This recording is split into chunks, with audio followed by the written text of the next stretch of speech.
에 대해서 발표하게 된 저희는 레드키조고요. 그 국사학과 오이준, 권현우, 김병훈, 저는 발표를 맡은 이명한이라고 합니다. 발표 순서는 머릿말에 책과 자기소개, 그 다음에 작품 개요, 그 다음에 작품의 특징, 그 다음에 조원들의 작품 소감, 그리고 맺은말, 참고문헌, 그 다음에 질문을 받는 시간, 그런 순서로 가겠습니다. 우선 머릿말에 책과 작가소개입니다. 화면에 나와 있는 분이 바로 이제 고래 작가인 청명관 작가인데요. 고래 작가인 청명관은 이제 1946년, 1964년 출생으로 대부분 그 동라인의 작가들이 정규 문학 교육을 받고 이른 나이에 등단한 것과 달리 청명관은 단지 이제 고등학교만 졸업하는 그런 정규 교육만 받았습니다. 그리고 문학계에도 40세가 넘는 나이에 등단했고요. 이 30대의 청년가는 하루하루 생업을 위한 삶을 살다가 우연한 기회에 이제 영화계에 발을 들이게 됩니다. 이제 그는 영화 감독을 꿈꾸면서 이제 수많은 영화를 제작하고 했지만은 그렇게 잘 되지는 못하고 어느새 39살이 되었습니다. 이제 그러고서 이제 마흔이 되던 해에 이제 동생이 이제 소설이 써보면 어떠냐는 그런 이제 스치는 한마디에 이제 소설 작업을 시도했는데요. 이렇게 탄생한 작품이 이제 2003년에 이제 발표된 단편 소설에서 프랭크와 나였습니다. 그리고 이듬해에 이제 고래가 이제 출판하게 됩니다. 고래는 이제 2004년에 출판한 소설로 이제 천명관이 6개월 동안 집필한 소설입니다. 고래는 이제 노파와 금목, 춘희의 일대기를 총 3부에 거친 일대기로 그리고 있는 작품입니다. 고래를 공모전에 출시했을 때 당시 제목은 이제 춘희를 생각해서 이제 붉은 벽돌의 여왕이라는 제목이었습니다. 하지만 이제 그걸 단행본으로 만든 과정에서 출판사 측에서는 이제 전체적인 내용을 연상케 하는 이제 고래로 하는 게 어떠냐. 그래서 이제 고래라는 이름이 되었습니다. 고래는 이제 2004년에 문학동네 소설상을 수상하게 되었는데 그것은 이제 결코 쉬운 과정이 아니었습니다. 왜냐하면 이제 당대의 파격적인 소설이었기 때문에 이것이 과연 소설이냐 이렇게 해서 심사 과정에서 이제 논란이 있었고 다른 심사위원들의 변호로 이제 수상을 하게 되었다고 합니다. 저희가 이제 다룰 내용들은 이제 고래라는 작품의 이제 인물과 줄거리 그리고 특징에 대해서 설명을 할 것이고 그 다음에 이제 과연 이제 이 작품이 어떤 논란이 있었는지 그런 이유가 뭔지 살펴보도록 합니다. 이제 작품 개요에서 이제 줄거리에 대한 내용입니다. 처음에는 이제 춘희가 등장해서 이제 그릇에 출소를 하고 이제 벽돌공장에서 겪은 일부터 시작을 하지만은 이야기를 거슬러 올라가면은 이 이야기는 노파에서부터 시작이 됩니다. 노파의 해복은 박색이었고 신모노를 하면서 그 집 아들 이제 반편이와 사랑에 빠지게 됩니다. 하지만 이제 그 집주인이 알고 몰매를 받게 되고 이제 도망쳐 나오는데 반편이를 데리고 도망쳐 나오고 이제 반편이를 물에 빠뜨립니다. 그러면서 이제 그 지역을 떠나고 한편 이제 노파는 이제 반편이의 자식을 이제 갖게 되어서 출산하게 됩니다. 근데 그 딸은 이제 반편이랑 좀 많이 닮았는데 그러다 어느 날 이제 목욕을 좀 시키려다가 이제 딸이 말이 안 듣자 이제 그런 이제 복잡한 감정이 생각나서 실수로 눈을 찔러서 그 딸이 애구가 됩니다. 그러고 나서 이제 그 지역에서 계속 신문으로 살아가게 되는데 어느 날 이제 한 사내가 와서 이제 노파한테 이제 사랑한다고 고백을 하고 이제 같이 살게 되다가 그 사내가 이제 딸에게도 이제 욕정을 부리면서 그것을 알기는 노파가 이제 사내를 죽이고 기찻길 옆에 묻게 됩니다. 그리고 이제 딸에게 남자를 빼앗겼다는 사실에 이제 분노하게 된 이제 노파는 딸을 이제 그 벌치기에게 벌꿀 2통에 팔아넘겼습니다. 그리고 나서 이제 늙을 때까지 노파는 계속 돈을 모으며 살게 됩니다. 그 돈을 모으는 이유는 단지 세상에 복수하기 위해서라고만 대답을 했습니다. 그러다 어느 날 이제 노파가 이제 엉덩방아를 찌면서 넘어지게 되면서 자리에 눕게 되는데 그런 와중에 이제 딸이 이제 벌을 이끌고 등장하게 됩니다. 그래서 이제 딸은 이제 노파에게 돈을 내놓으라, 이제 돈을 많이 모은 거 알고 있다. 그래서 이제 끝까지 이제 서로 실랑이를 벌이다가 이제 노파는 이제 내진탕으로 이제 세상을 떠나게 됩니다. 그리고 이제 그 애꾸는 이제 그 돈을 찾지 못하고 떠나게 되고요. 그 다음에 이제 노파 일생이어서 이제 금복이라는 여인의 일생으로 넘어가게 됩니다.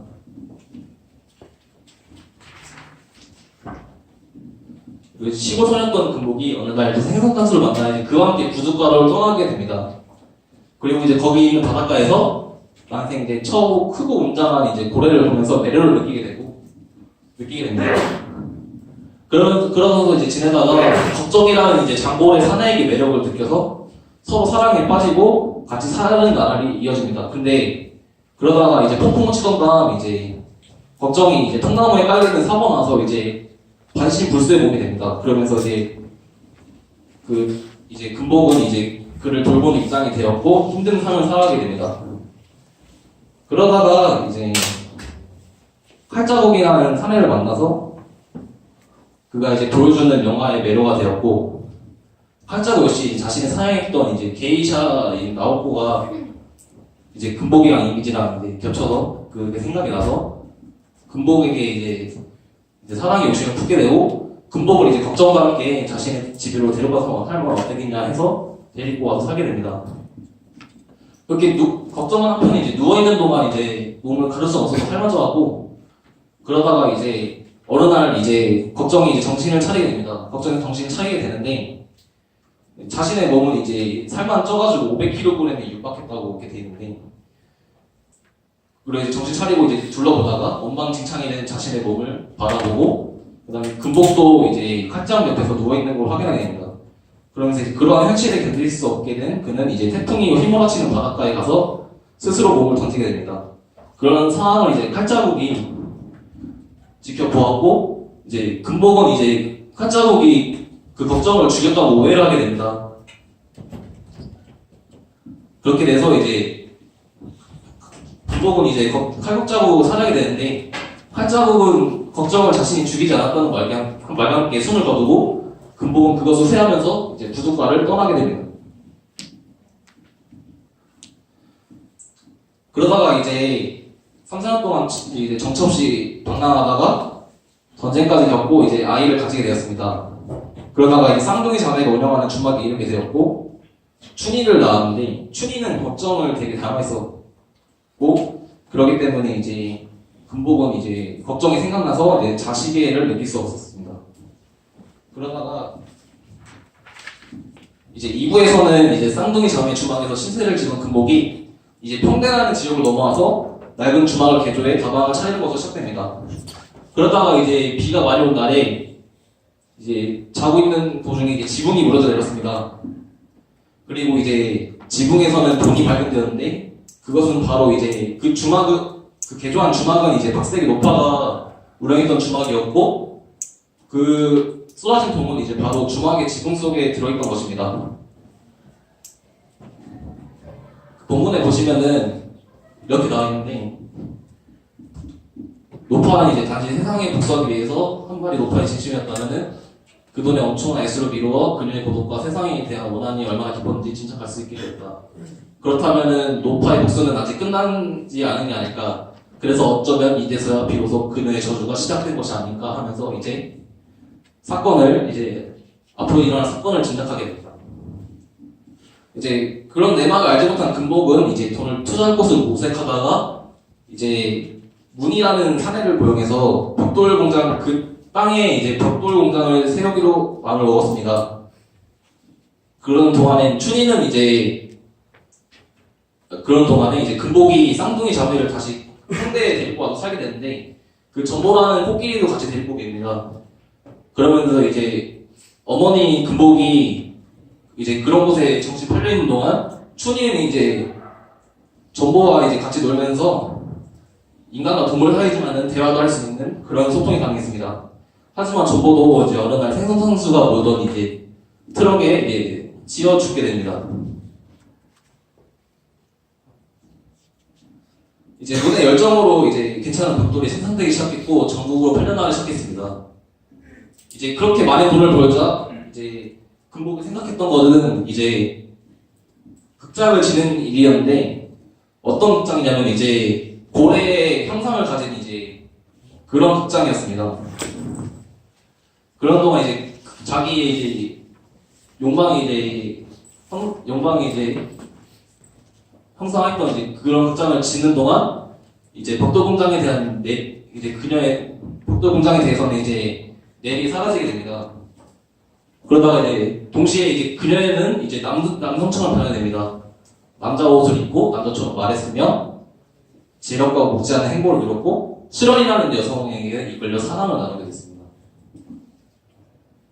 그러다가 이제 시간이 지나면서 이제 주변 인물들이 비참한 죽음이 시작되고 그 다음에 이제 약장수가 이제 수련을 데리고 이제 조력자였던 약장수가 이제 수련을 데리고 도망가고 그러다가 이제 계속 이제 걱정이니 이제 가짜국인이 계속 이제 죽은 자들이 형성하게 됩니다. 그럼 이제 고통받는 시간 중에 어느 날 노파의 귀신이 극장의 문을 걸어 잠가고 이제 금복이 영화를 보고 있을 때 노파가 등장해서 문을 걸어 잠가고 그 마침 극장에서는 이제 휘발유가 이제 흘러나오는 그런 상황이었습니다. 그러면서 이제 사형관에 부인하게 돼서 결국 죽음을 맞이하게 됩니다. 이제 그 금복이 이제 죽는 과정에 이제 도움이 이렇게 되는데요. 무모한 열정과 정녕, 어리석음, 미혹과 무지, 믿기지 않는 행운과 오해, 끔찍한 살인과 유랑, 비천한 욕망과 증오, 기이한 변신과 모습, 숨가쁘게 굴부짖던 영혼과 성대는 스크린에 불타 없어지는 순간 설명할 수 없는 복잡함과 아이러니 가득한 그 혹은 그녀의 거대한 삶과 함께 비눗방울처럼 삽시간에 사라지고 말았다 라고 이게 소설이 표현이 되고 있습니다. 다음 이제 3부의 시작은 이제 춘희가 이제 대화재에 대한 이제 범인으로 몰려서 교도소에 잡혀가는 걸로 시작됩니다.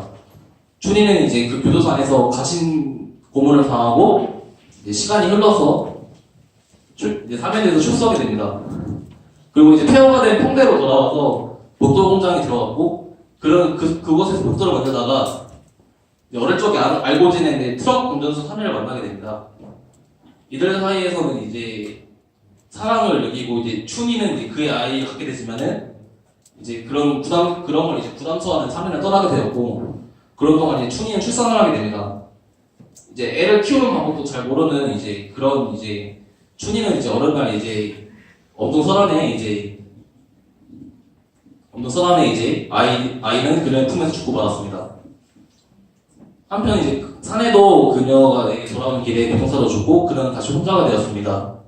그녀는 이제 죽는 순간까지 산더미처럼 쌓인 벽돌을 만드는 일에 매진했고 어느 날 이제 한 건축가에 대해서 그 산더미처럼 벽돌이 발견되게 돼서 그녀의 이야기가 세간의 주목을 받기 시작합니다. 마지막에 이제 소설 끝에 에필로그에서는 그녀가 죽음에 이르는 날 이제 그녀의 몸은 두둥실 떠오르게 되며 전부와 함께 사라지는 것으로 이야기가 끝이 나게 됩니다. 이 소설이 나오는 이제 춘희의 마지막 모습인데 어느 순간 춘희와 전보는 몸이 투명해진 동시에 빛이 떨어져 나시 점점 지워지고 있었다. 마치 물속에서 설탕이 녹는 것과 같았다. 우리는 어떻게 되지? 우리는 사라지는 거야 영원히. 하지만 두려워하지만 네가 나를 기억했듯 누군가 너를 기억한다면 그것은 존재하는 것과 마찬가지니까. 춘희는 뭔가 더 짐을 하려 했지만은 미처 입을 뗄 사이도 없이 둘의 모습은 사실간에 사라지고 말았다. 코마 아가씨 안녕, 코끼리 너도 안녕이라고 이제 소설의 끝을 맺게 됩니다. 다음에 이제 인물에 대한 설명할 텐데 노팔은 앞서 언급했듯이 얼굴이 박색인 탓에 우여곡절을 겪는 인물입니다. 그녀는 자신이 버린 세상에 복수하고자 하는 다짐으로 돈을 모으기 시작했으나 이제 결국은 돈을 못 쓰고 딸에게 죽음을 맞이하게 됩니다. 하지만 이제 그녀는 귀신으로 등장하여 자신의 돈을 사용한 금복을 기록했으며 끝내는 오래 극장을 불태움으로써 그 목적을 달성하게 됩니다. 이후 이제 노파는 춘희가 출소하는 장면에서 다시 등장하게 되는데 춘희에게 두고 함부를 지어주며 이전과는 다른 홀가분한 표정을 지으며 어디론가 사라지는 그런 모습도 보입니다. 다음은 금복인데 금복은 자신의 감정에 충실하며 자신의 직관에 대해서도 충실한 누구였습니다. 소설 속에서 이제 금복은 생각이 깊은 여자가 아니었다. 그녀는 감정에 충실했으며 자신의 직관을 어리석은 만큼 턱없이 신뢰했다. 그녀는 고래의 이미지에 사로잡혔고 커피를 탐닉했으며 스크린 속에 거침없이 빠져들고 사랑의 모든 것은 퍼졌다라고 나와 있습니다.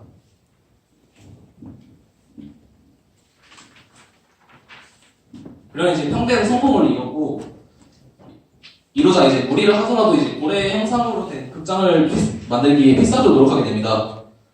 아까 고래에 왜 금복이 매료됐는지 그거에 대해서 소설 속에 나와 있습니다.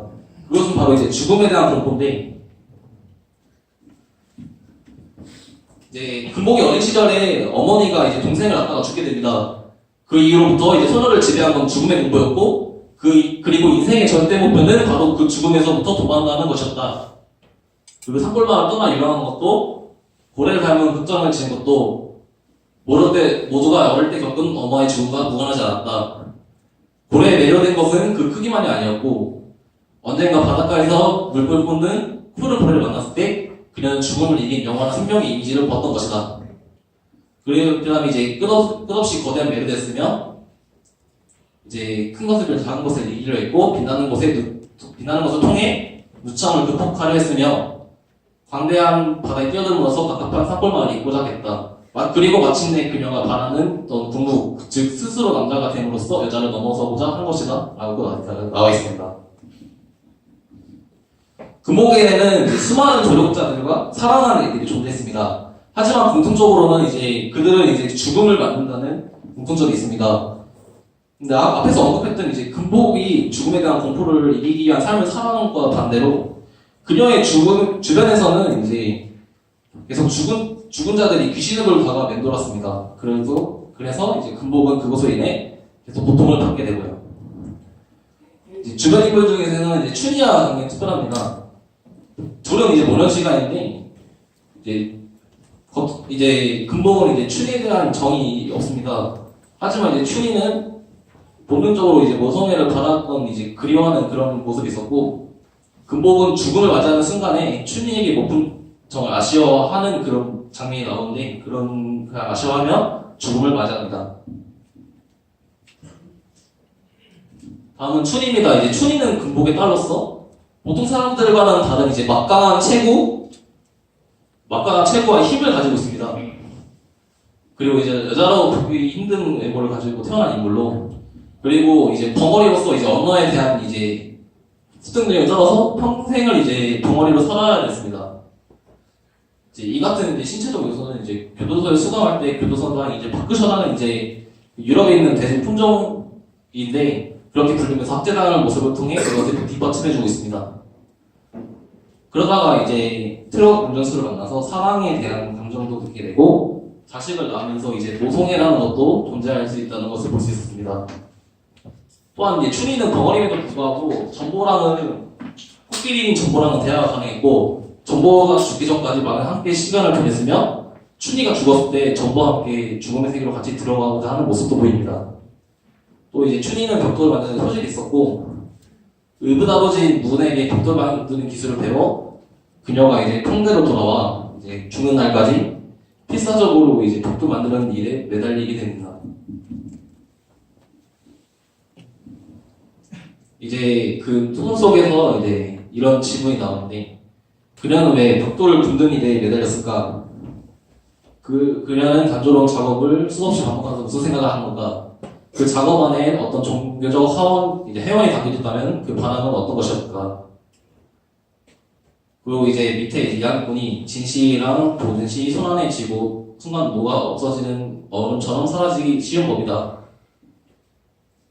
이제 그럼으로써 이제 그녀를 단순하고 정체적인 진설 안에 가두지 않고 자유롭게 풀어주는 것만이, 그럼으로써 그 옛날 남발안의 계곡을 스쳐가는 바람처럼 가볍게 흐트러지도록 놓아준 것만이 진실에 다가가는 것 아닐까 하면서 이야기꾼이 이제 이야기꾼의 주관이 좀 개입되는 그런 모습을 볼 수 있습니다.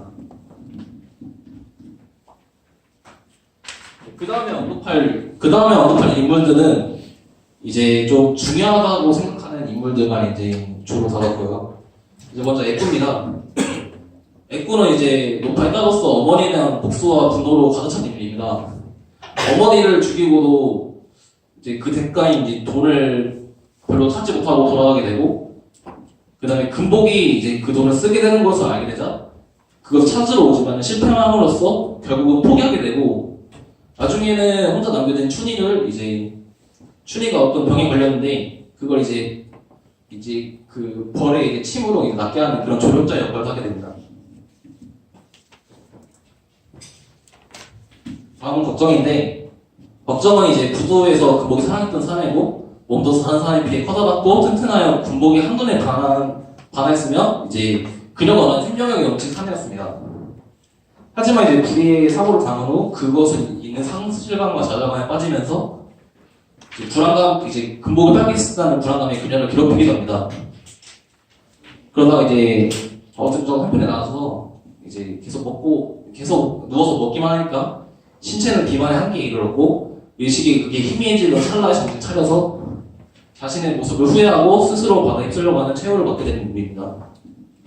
칼자국은 이제 소설에 이제 계속 이렇게 나옵니다. 희대의 사기꾼이자 안병 높은 미술꾼의 부족과 도시에서 상대가 없는 칼자국인 동시에 포관한 남봉꾼이며 모든 부덕과 창녀들의 기둥 서방에 염랑빠른 거강꾼인 칼자국 이렇게 소개되고 있습니다. 그도 이제 금복처럼 서른 욕망에 충실을 한 인물이고 그렇게 충실한 인물이었고 상처를 받고 도망가시 쫓겼던 그런 전례가 있지만은 금복을 만나면서 다시 붙들게 됩니다. 하지만 그도 역시 비참한 최후를 받게 됩니다.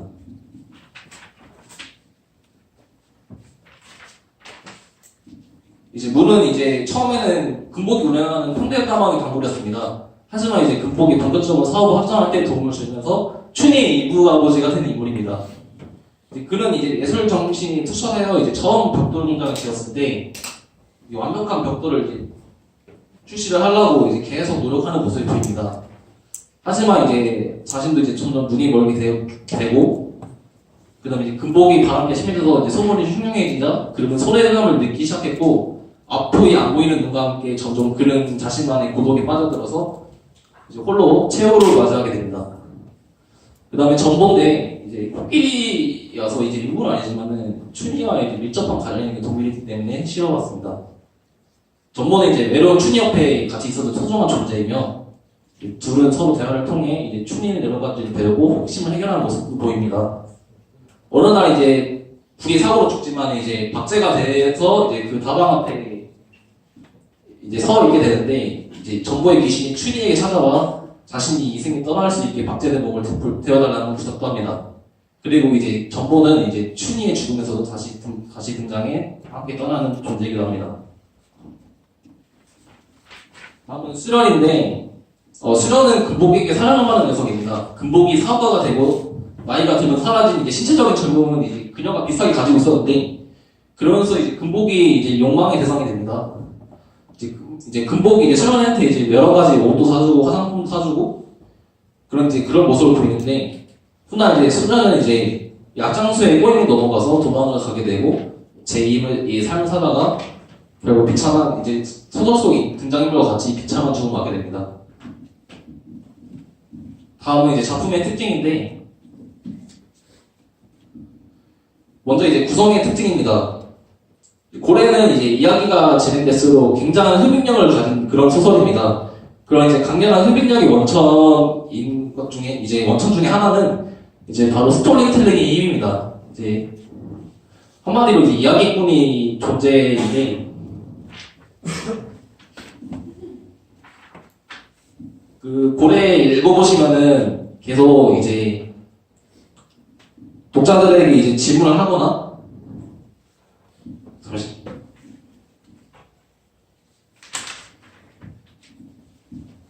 계속 이제 독자들을 이제 작품 속으로 끌어내는 능청맞은 그런 이제 질문을 던지거나 이제 논평을 이제 자신의 이야기권의 논평을 가진 이제 모습을 계속 볼 수 있습니다. 위에 보시면은 이제 과연 객관적 진실이 존재할 수 있는 걸까? 사람들의 입을 통해 세상에 떠도는 이야기는 얼마나 신빙성이 있는 것일까? 이러면서 자신의 논평을 얘기를 하고 밑에 이제 독자 여러분은 그저 믿고 싶은 것을 믿으면 된다. 그뿐이다. 라면서 이제 독자를 작품 속에 끌어내는 모습도 보입니다. 밑에는 이제 성급한 독자여 조금만 더 들어보시라. 하면서 능청받은 이제 모습도 보입니다.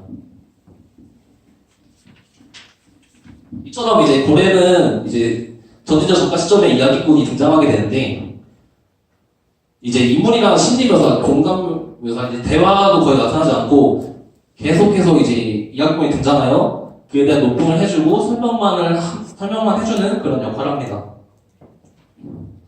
그처럼 이야기꾼은 전면에 나서서 모든 이야기에 개입하여 자신의 존재를 드러내고 여기서는 이제 여러 해안과 함께 그것을 음청스럽게 엮어가는 마치 판소리나 이제 사파극적인 그런 요소도 보이게 됩니다. 이렇게 이제 전지적이나 고압적이며 시어 호모 총합한 이야기꾼이 있다는 힘입어 소설은 이제 완벽한 형식의 규제를 쫓고 이제 소설 속에 있는 비현실적 그런 환상적인 요소랑 여기게 됩니다. 이런 이제 이런 효과, 이런 이제 특징은 이 소설을 읽는 독자들에게 더 몰입감을 주는 효과를 줍니다.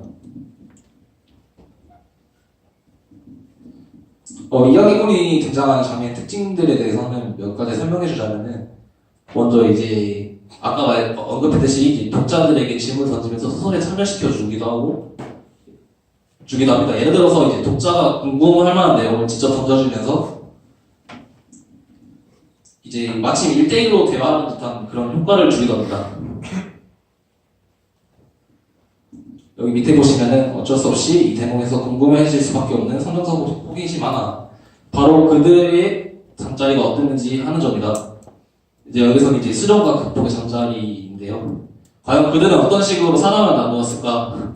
수련은 군복과의 잠자리에 만족했을까? 대답은 그렇다는 것이다. 라고 이렇게 질문을 던져주는 1대1로 대화하는 형태다. 그런 질문을 던져줍니다. 다음은 이제 이야기꾼이 전해주는 스토리에 모모의 법칙을 계속 반복적으로 삽입하는 그런 리듬을 만들어내는 겁니다. 이제 보시면은 이제 자본주의의 법칙, 사랑의 법칙, 인연의 법칙 이런 이제 말 중간중간에 이렇게 나오는데 이것은 이제 이 소설을 이루고 있는 그런 세계의 성격을 드러내주기도 합니다. 그 다음에 이제 이야기꾼의 말에서는 다음에 등장할 사건을 암시하고 또한 결말이 어떠한지를 제시해준다 라고 되어 있는데 아까 이제 금복이 이제 돈벼락을 받고 그 설명 부분에 아까 나와 있었습니다. 그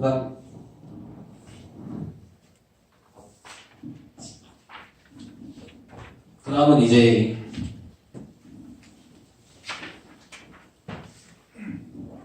그 다음에 이제 이 엄청난 분량의 이제 내용을 담아줄 수 있는 이런 기법은 바로 이제 시나리오, 이제 스토리의 골격만 가지고 빠르게 따라가는 시나리오 기법 덕분입니다. 이러한 기법은 이제 거창하고 웅장한 스케일의 서사 구조를 빈틈없이 촘촘하고 정교하게 다듬어내는 이제 구성력의 완성도를 이끌어냈습니다. 이렇더니 이제 이런 구성력이 이제 뒷받침해주지 못했다면은 그저 이 소설은 시나리오 읽기에 그치고 말았을지도 모릅니다. 다음은 이제 다양한 장르의 흔적이 보이는데 예를 들어서 이제 죽음의 도처에 충분한 음산한 분위기나 이런 거에서는 이제 정통적인 설화나 이제 신화 같은 내용들, 그다음에 이제 능청스러운 인감에서는 판소리랑 이제 심파극 같은 그런 유창한 발악을, 그다음에 이제 금복과 한자곡에서는 이제 무협지 같은 한 장면, 그다음에 판타지적인 요소, 이렇듯 이제 설화와 신화, 그다음에 민담, 그다음에 무협지, 판타지적인 그런 요소들이 보이는데 이것은 대중적인 요소들이 좀 짙고 이 대중적인 요소들은 이 소설의 재미를 끌어올리게 하는 요소가 됩니다.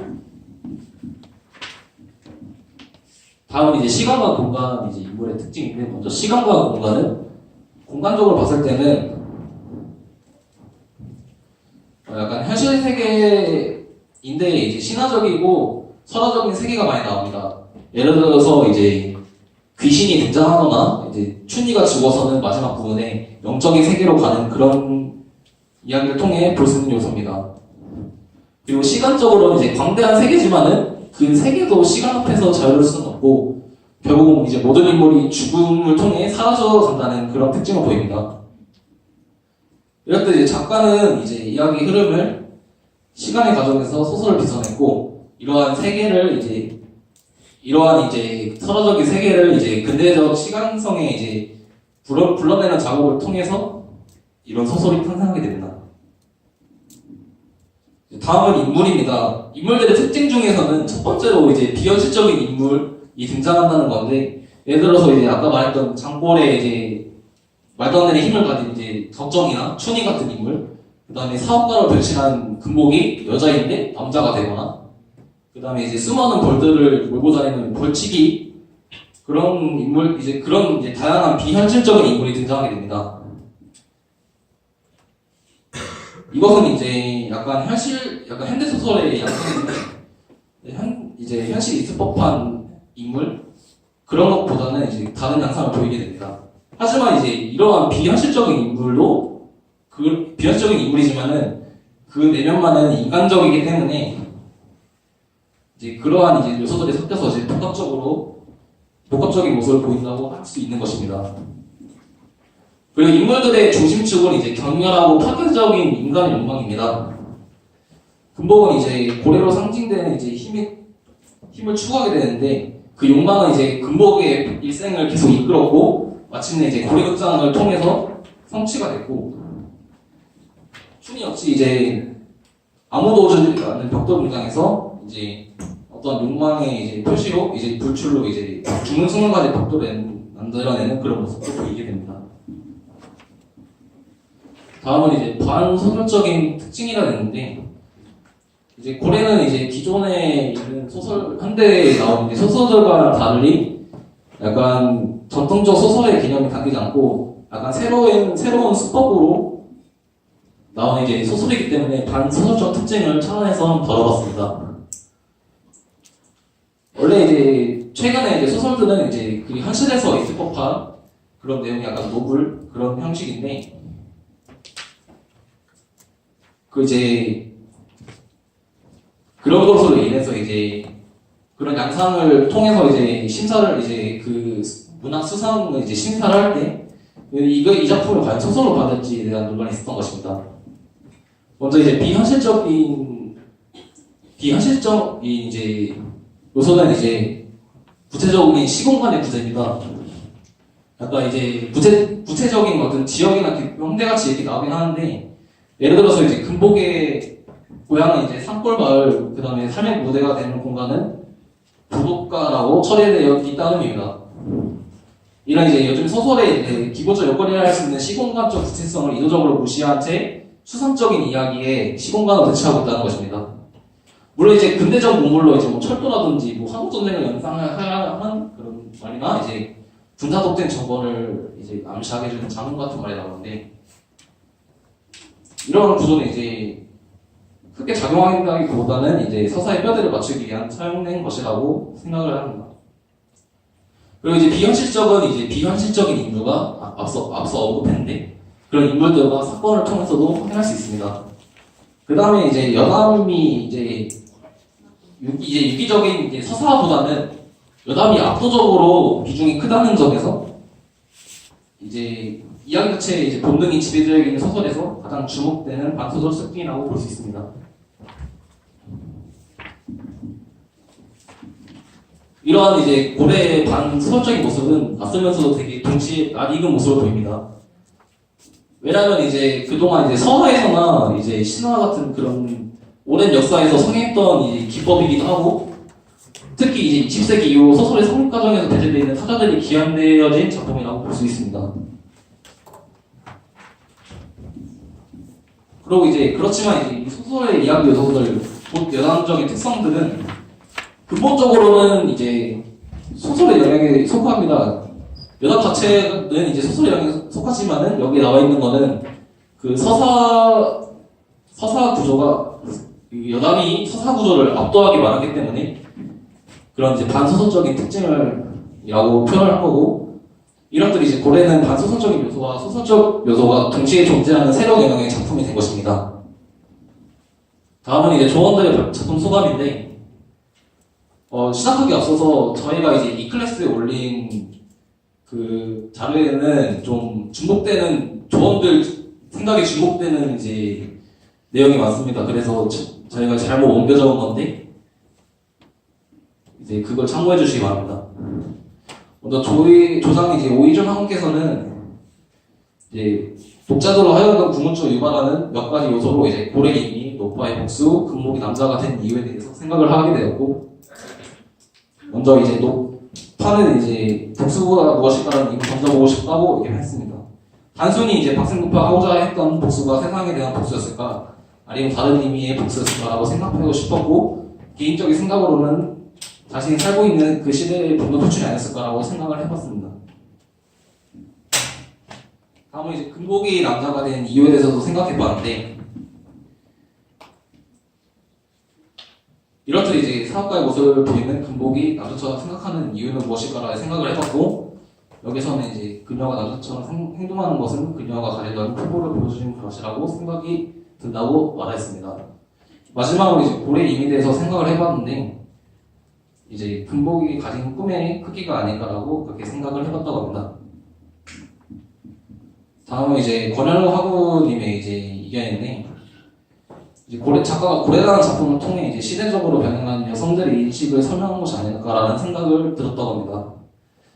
이 작품은 이제 상담적인 요소들이 들어있어 책의 재미가 증가되는 것 같다고, 이 작품을 이번 기회에 독서를 했다면 시간이 지난 후 다시 독서를 하고 싶어하는 책이며, 이제 그때마다 이제 시간이 흘러서 다시 읽어보면은 그때마다 생각의 차이가 있어 느끼는 바가 다를 거라고 이렇게 생각을 했습니다.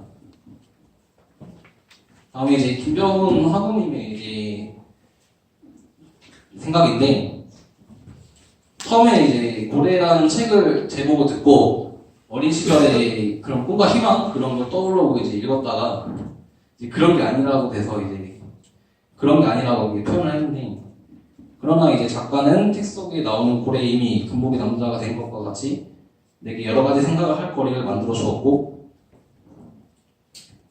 이제 개인적인 생각으로는 이제 고래는 금복의 상황을 잘 나타내주는 것 같다.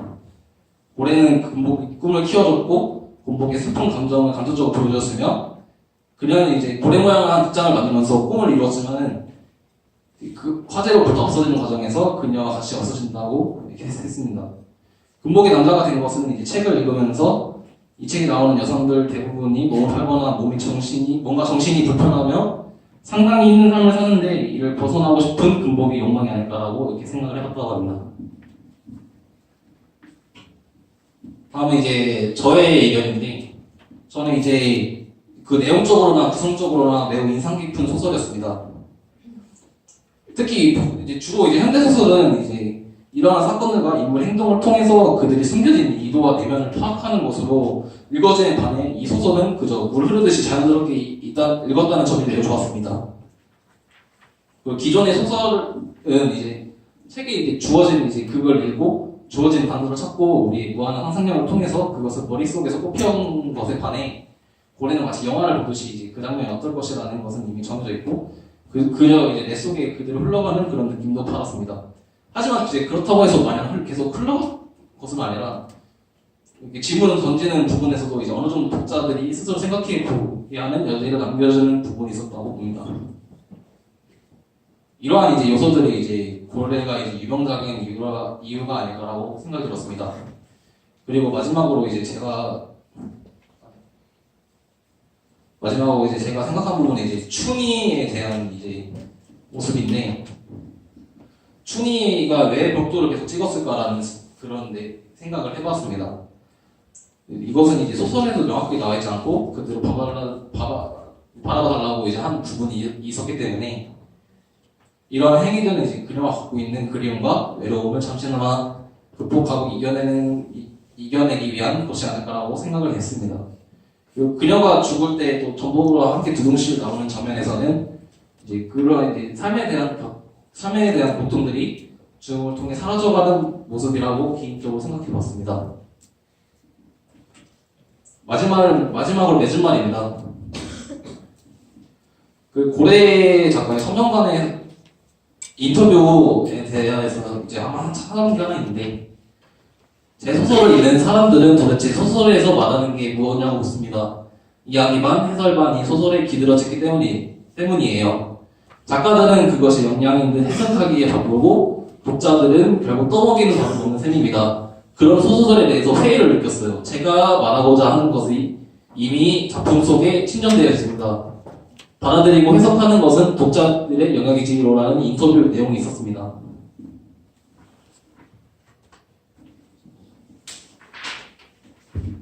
이처럼 이제 성명관이라는 작가는 편서 소설에 대해서 상당히 조동적인 모습을 보이고 이것을 이제 고래를 통해서 이제 나타나게 됩니다.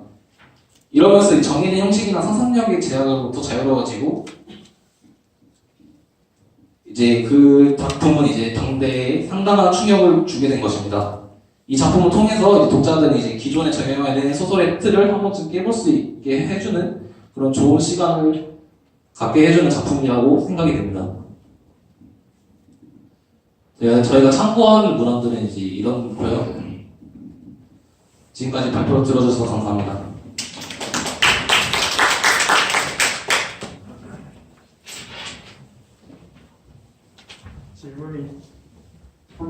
질문이 있으시면 질문 받겠습니다.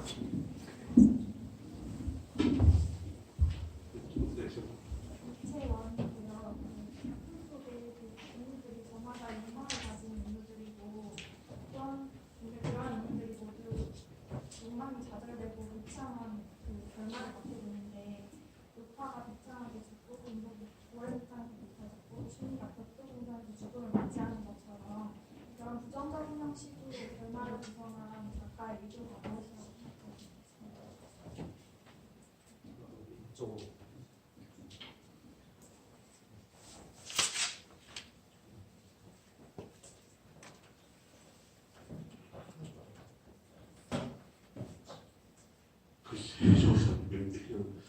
책에 보니까 계속 그 주인공들이 다 좋고 하는 게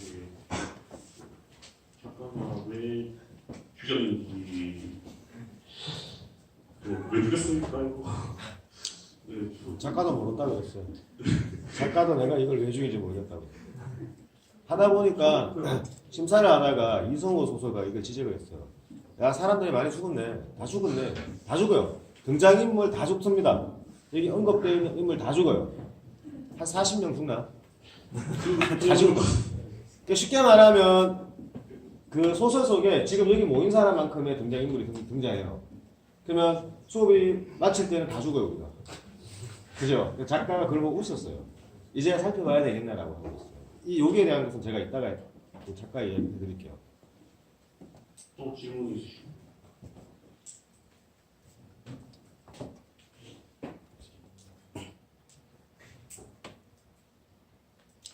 자, 홀 발표팀들 없어요? 네, 김혜리입니다. 춘희가 교도소에 들어가기 전에 조서했다가 개망초 꽃을 그리는데 그거에 대해서 어떻게 생각을 하셨는지 여쭤보고 싶습니다. 춘희가 개망초 꽃을 그렸는지 그리고 왜 벽돌에다가 그림을 그렇게 남기면서 그렇게 그림이 계속해서 춘희랑 연결이 되어 있는지 그거에 대해서 한번 그 약간 춤이 표현을 딴다고 그리움이 있는 성경 네, 벽돌 그림 그거도 하고 생각을 해가지고 조서에 있는 개망초 그림 어떻게 생각하십니까? 저그 감옥에 가기 전에 경찰들이 와서 이제 거기다 사인을 하라고 합니다. 거기다가 근데 춘희가 개망초꽃 그림을 그려요. 네, 그 부분에 대해서 알고 계시죠? 그 부분에 대해서는 아마 춘희가 일단 그 타인과 공감을 하지만 그 말을 할 수 없고 뭐 정신적으로 박약한 캐릭터입니다.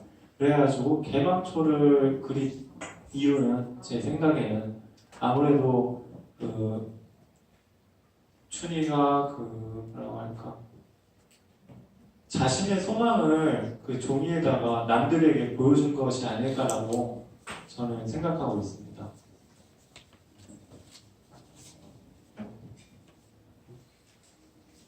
어떠한 소망인지 여쭤볼 수 있어요?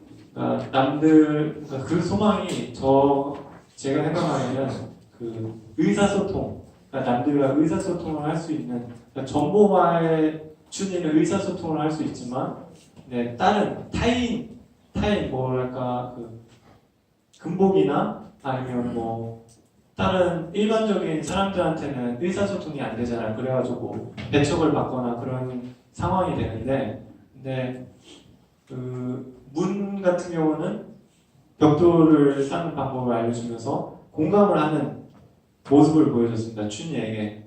근데 다른 사람들 같은 경우 공감을 하지 못하는 그런 태도를 보여줬기 때문에 아무래도 그 공감을 해주는 모습을 바랬던 것이 아닐까라는 생각을 저는 이 작품을 통해서 그렇게 보고 있습니다.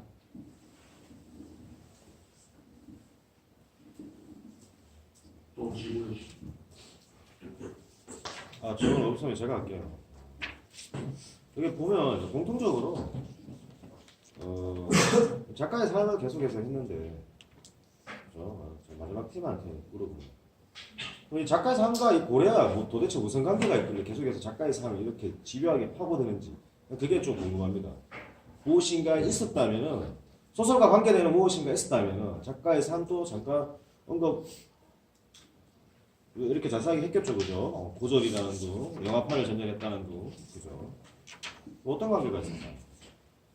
작가의 삶의 이력과 이 고래, 소설 고래와의 관계가